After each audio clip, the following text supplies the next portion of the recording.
Chers amis, bonjour. Je vous avais proposé cette présentation vidéo autour de comment intégrer le processus de pause alimentaire pranique. Eh bien, en résumé, tout simplement en intégrant les outils, les pratiques, les méthodes, les techniques, protocoles, tout ce que vous voulez, et surtout l'état d'esprit propre à la pause alimentaire pranique, de manière à intégrer après cette pause alimentaire. De même, je vous avais aussi proposé une présentation vidéo autour d'une préparation spécifique à la pause alimentaire, parce que certes, nous pouvons nous préparer de façon générale à la pause alimentaire pranique, autour d'une préparation physique, le fameux manger moins, manger mieux, la pause alimentaire de 24 heures semaine, une préparation mentale, une préparation émotionnelle, une préparation spirituelle. Tout cela vous avait été déjà présenté, mais dans certains cas, il est fortement conseillé et très judicieux d'opter pour une préparation individualisée et spécifique avant la pause alimentaire, selon vos besoins, votre difficulté, ce que vous constatez comme étant point faible versus point fort, à même de pouvoir réaliser dans le plus grand confort possible cette pause alimentaire, une fois encore, qu'elle soit de 7 jours, 14 jours, 21 jours. Le fameux 21 jours n'est pas une obligation, même si cela présente beaucoup davantage de bénéfices que de faire un processus et un cycle complet de 21 jours, au regard de bien des aspects. Mais une fois que vous avez fait ce processus, une fois que vous avez vécu, réalisé cette pause alimentaire prolongée, le plus souvent, très souvent, vous êtes rattrapé par, entre guillemets, les vieux démons, c'est-à-dire les fameux schémas limitants, mentaux, émotionnels, les fameuses émotions liées au petit et grand deuil qui n'avaient pas été digérées, qui ne le sont toujours pas, peut-être dans certains cas, et qui reviennent plus fort, et qui vous font faire, entre guillemets, marche arrière d'autant plus vite, d'autant plus facilement, et à retourner à une certaine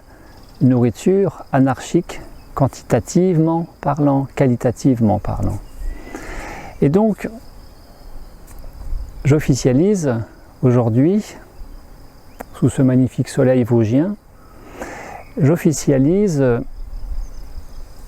cette possibilité que vous avez de me contacter après cette pause alimentaire,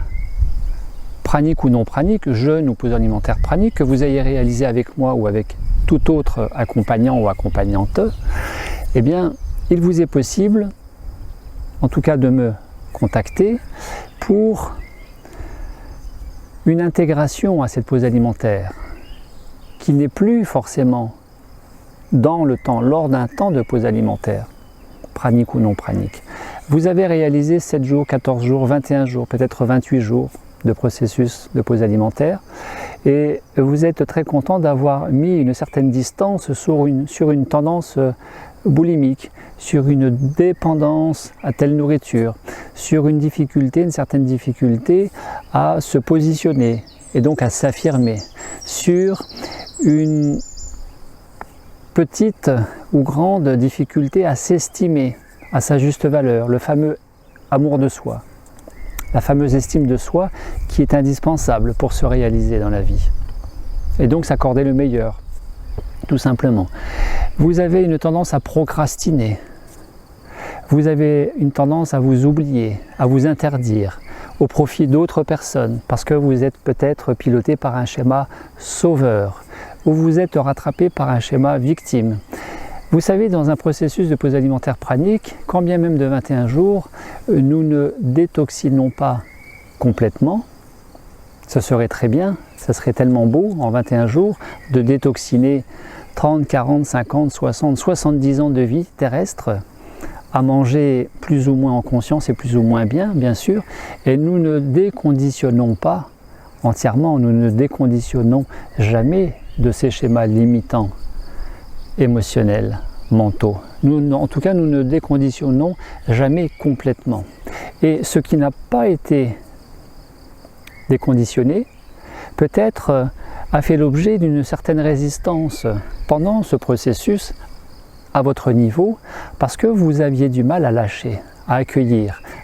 ces remontées mentales, émotionnelles, à vivre le plus tranquillement possible les éventuels signes plus ou moins agréables ou désagréables de la détoxination sur le plan physique. Et donc, peut-être avez-vous aménagé ça aussi par le fait d'une certaine, entre guillemets, fuite de vous-même. Comment? Tout simplement en s'affairant, en bougeant, en ne se posant pas vraiment, en courant à droite à gauche. Il y a des gens qui sont dans cette tendance de l'hyperactivité de manière à ne pas regarder à l'intérieur. La fameuse introspection, le fameux se poser, ralentir, freiner et aller visiter son monde intérieur, découvrir le magnifique château, le formidable palais qui est ce corps physique et qui nous est invité d'explorer de manière à mettre à jour et de manière à mettre à la lumière de la conscience ces zones d'ombre ça et là que la fameuse détoxination et déconditionnement mental-émotionnel pendant la pause alimentaire nous invite à réaliser. Alors bien évidemment, ce n'est pas un processus thérapeutique, on ne fait pas de la thérapie, mais ça a des aspects thérapeutiques. Ce n'est pas de la formation, mais ça a des aspects de formation. Ce n'est pas du coaching, mais ça a des aspects de coaching. Ainsi, au regard de, par exemple, Marie, qui avait réalisé un processus de 21 jours l'été 2017, m'avait sollicité en automne 2017 pour une guidance, un coaching individualisé de 7 jours que nous avons décliné sur 7 semaines. C'est une possibilité, c'est une option qui a été la sienne en tout cas à ce moment-là et qui lui convenait merveilleusement bien, à savoir pendant 7 semaines, une journée par semaine pendant 7 semaines, de l'accompagner en consultation individuelle en ligne via Skype et d'aller explorer plus particulièrement sa relation à sa nourriture, en tout cas la nourriture qu'elle avait tendance à prendre à ce moment-là et derrière laquelle se cachaient certaines relations de dépendance maternelle-infantile affective et qui la maintenait dans une relation certaine de dépendance à cette nourriture. Et qui après cela a réalisé un deuxième processus l'année d'après, en septembre 2018, et ça s'est formidablement bien passé. Et puis vous avez cette personne très récemment qui vient de terminer le mois dernier, avril 2020, un processus de 21 jours, qui était très satisfaite de cela et qui m'a recontacté très récemment depuis pour 1 heure de consultation individualisée en ligne via Skype par semaine de manière à aller explorer une certaine tendance boulimique. Alors, quel que soit votre objectif, quel que soit votre besoin, votre demande, votre difficulté, quel que soit le domaine, que ce soit alimentaire, que ce soit une tendance boulimique, que ce soit une dépendance à la nourriture, que ce soit une dépendance à un assujettissement,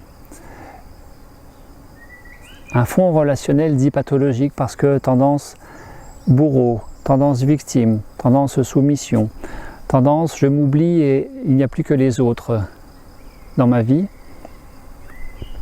que ce soit pour une dimension et une dynamique de plus grande réalisation de soi sur le plan professionnel, personnel, santé, alimentaire, sportif, amoureux, familial, ou je ne sais quoi encore, loisirs, etc., etc. À l'issue de cette pause alimentaire conséquente de soit 7 jours, soit 14 jours, soit 21 jours, eh bien, comme cette stagiaire, non loin d'ici, qui il y a quelques années en Alsace avait réalisé 1 semaine de pause alimentaire et, contre toute attente, à l'issue de cette semaine de pause alimentaire avec moi, pause alimentaire pranique, s'était réconciliée avec son fils. Conséquence inattendue de sa pause alimentaire et qui, dans ce prolongement, aurait très bien pu tout à fait me contacter pour